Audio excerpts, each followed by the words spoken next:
Hi friends, welcome to Shameeskitchen. എല്ലാവർക്കും സുഖാണല്ലോ. ഇന്ന് നമ്മൾ തയ്യാറാക്കുന്നത് ഒരു സ്പെഷ്യൽ റെസിപ്പിയാണ്.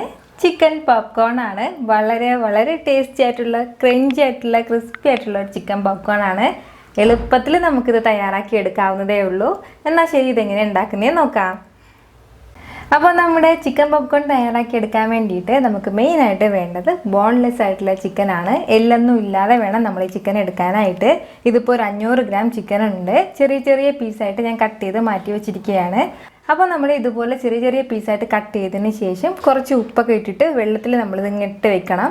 അങ്ങനെ കുറഞ്ഞത് നമ്മൾ 1 മണിക്കൂറെങ്കിലും വെച്ചിരിക്കണം. അപ്പോഴത്തേക്കും ഇതിലേക്ക് ഉപ്പൊക്കെ പിടിച്ചിട്ട് നല്ല ജ്യൂസി ആയിട്ടുണ്ടായിരിക്കും.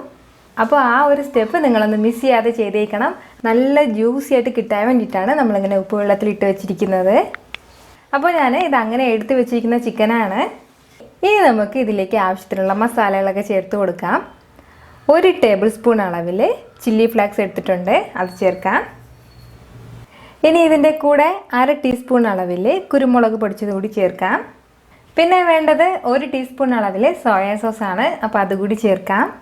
ഇനി വേണ്ടത് 1 ടീസ്പൂൺ അളവിൽ വിനിഗർ ആണ്. അപ്പോൾ ചെറിയൊരു പുളിപ്പ് കിട്ടാൻ വേണ്ടിയിട്ടാണ് നമ്മൾ ഈ വിനിഗർ ചേർക്കുന്നത്. അപ്പോൾ വിനിഗർ ചേർക്കുന്നില്ല എന്നുണ്ടെങ്കിൽ ലെമൺ ജ്യൂസ് ചേർത്താലും മതിയാവും. പിന്നെ വേണ്ടത് ഒരു മുട്ടയാണ്. ചെറിയ മുട്ടയാണെന്നുണ്ടെങ്കിൽ മാത്രം 1 മുട്ട ചേർത്താൽ മതിയാവും. അപ്പോൾ ഇച്ചിരി വലിയ മുട്ടയാണെന്നുണ്ടെങ്കിൽ അതിൻ്റെ പകുതി മാത്രം ചേർത്താൽ മതിയാവും. ഇനി 1 ടേബിൾ സ്പൂൺ അളവിൽ മൈദ മാവ് ചേർത്ത് കൊടുക്കാം. കൂടെ തന്നെ 1 ടേബിൾ സ്പൂൺ അളവിൽ കോൺഫ്ലോറും ചേർക്കുകയാണ്. അപ്പോൾ ഈ കോൺഫ്ലോർ ഇല്ലാന്നുണ്ടെങ്കിൽ 2 ടേബിൾ സ്പൂൺ അളവിൽ മൈദ മാവ് ചേർത്താലും മതിയാവും. നമ്മൾ ഈ കോൺഫ്ലോർ ചേർക്കണത് എന്തെന്ന് വെച്ചാൽ നല്ല ക്രിസ്പി ആയിട്ട് ഇരിക്കാൻ വേണ്ടിയിട്ടാണ് കോൺഫ്ലോർ ചേർക്കുന്നത്. ഇനി ഇതിലേക്ക് ആവശ്യത്തിന് കുറച്ച് ഉപ്പ് കൂടി ചേർക്കാം. 1/2 ടീസ്പൂൺ അളവിൽ മാത്രമേ ഞാനിപ്പോൾ ഉപ്പ് ചേർക്കുന്നുള്ളൂ. അപ്പോൾ നമ്മൾ നേരത്തെ ഉപ്പിട്ട വെള്ളത്തിൽ വെച്ചിരുന്നതാണ്, അതിൻ്റെ പേരിലാണ് 1/2 ടീസ്പൂൺ അളവിൽ ഉപ്പ് ചേർക്കുന്നത്. ഇനി ഇതെല്ലാം കൂടി നല്ലതുപോലെ ഒന്ന് മിക്സ് ചെയ്തെടുക്കാം. ഇതിപ്പോൾ ഞാൻ നല്ലതുപോലെ മിക്സ് ചെയ്ത് എടുത്തിട്ടുണ്ട്. ഇനി നമ്മൾ ചെയ്യേണ്ടത് എന്തെന്ന് വെച്ചാൽ ഈ ചിക്കനിലേക്ക് ഈ മസാലയൊക്കെ നന്നായിട്ട് പിടിച്ചിട്ട് വരണം. അപ്പോൾ അതിന് വേണ്ടിയിട്ട് 1 മണിക്കൂർ നമ്മളൊന്ന് ഫ്രിഡ്ജിലേക്ക് വെക്കണം.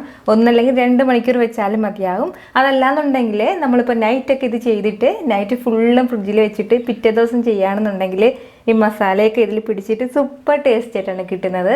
അപ്പോൾ ഞാൻ എന്തായാലും ഇതിപ്പോൾ 1 മണിക്കൂർ മാത്രമേ ഫ്രിഡ്ജിൽ വെക്കുന്നുള്ളൂ. എന്നാൽ ശരി, നമുക്കിത് 1 മണിക്കൂർ ഒന്ന് റെസ്റ്റ് ചെയ്യാൻ വേണ്ടിയിട്ട് മാറ്റി വെക്കാം. ഇതിപ്പോൾ 1 മണിക്കൂറായിട്ടുണ്ട്. നമ്മുടെ ചിക്കൻ എല്ലാം നല്ലതുപോലെ മാരിനേറ്റ് ആയിട്ട് വന്നിട്ടുണ്ട്. ഇനി നമുക്കിത് ബ്രെഡ് ക്രംസിലൊന്ന് റോൾ ചെയ്തെടുക്കാം. ഞാനിപ്പോൾ ഒരു 6 ബ്രെഡ് മിക്സിയിലിട്ട് നല്ലതുപോലെ പൊടിച്ചിട്ട് വെച്ചിട്ടുണ്ട്. ഫ്രഷ് ബ്രെഡാണ് എടുത്തിട്ടുള്ളത്. അപ്പോൾ അതെല്ലാം നിങ്ങളുടെ കയ്യിൽ ബ്രെഡ് ക്രംസ് ഉണ്ടെങ്കിൽ അത് യൂസ് ചെയ്യാം. അല്ലാന്നുണ്ടെങ്കിൽ ഓട്സ് നന്നായിട്ട് മിക്സിയിലിട്ട് പൊടിച്ചിട്ട് അതിൽ നമുക്ക് റോൾ ചെയ്തെടുക്കാം. ഇതിപ്പോൾ ഫ്രഷ് ബ്രെഡാണ്. നമ്മൾ ഇതുപോലെ ഒന്ന് ലൈറ്റായിട്ട് റോൾ ചെയ്തിട്ട് ഒന്ന് മാറ്റി വെക്കണം. അതിനുശേഷം നമ്മൾ ഫ്രൈ ചെയ്യാൻ സമയത്ത് ഒന്നുകൂടി ഒന്ന് റോൾ ചെയ്തിട്ട് വേണം ഫ്രൈ ചെയ്യാനായിട്ട്. അപ്പോൾ ഈ വെറ്റായിട്ടിരിക്കുന്ന സ്ഥലത്തെല്ലാം ഒന്നുകൂടി ബ്രെഡ് ക്രംസ് പിടിച്ചിട്ട് വരും. ഇതുപോലെ തന്നെ നമ്മുടെ എല്ലാ ചിക്കൻ പീസും ഒന്ന് റോൾ ചെയ്ത് മാറ്റാം.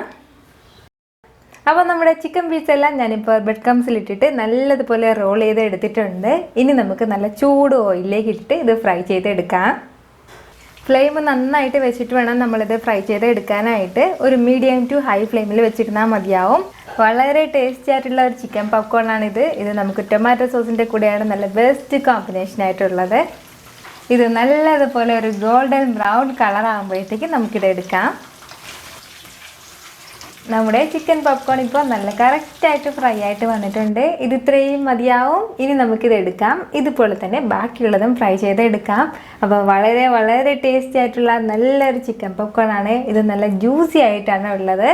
അപ്പോൾ ഉറപ്പായിട്ട് നിങ്ങളിത് ട്രൈ ചെയ്ത് നോക്കണം. വീട്ടിൽ ചിക്കൻ ഉണ്ടെങ്കിൽ ഉറപ്പായിട്ട് ഇത് ട്രൈ ചെയ്ത് നോക്കണം. ഇല്ലാന്നുണ്ടെങ്കിൽ നെക്സ്റ്റ് ടൈം വാങ്ങുമ്പോഴത്തേക്കും ട്രൈ ചെയ്ത് നോക്കണം. നിങ്ങൾക്കിത് നന്നായിട്ട് ഇഷ്ടമാവും. അപ്പോൾ നിങ്ങൾക്ക് ഈ വീഡിയോ ഇഷ്ടമായാൽ ലൈക്ക് ചെയ്യാനും ഇത് മറ്റുള്ളവർ കാണണമെന്ന് ആഗ്രഹിക്കുന്നുണ്ടെങ്കിൽ ഷെയർ ചെയ്യാനും സബ്സ്ക്രൈബ് ചെയ്യാനും മറക്കരുത്. വീണ്ടും നല്ലൊരു റെസിപ്പിയുമായിട്ട് വരുന്നവരേക്കും എല്ലാവരും ഹാപ്പി ആയിട്ടിരിക്കുക, സന്തോഷമായിട്ടിരിക്കുക, ചിരിച്ചുകൊണ്ടിരിക്കുക. Take care dear friends.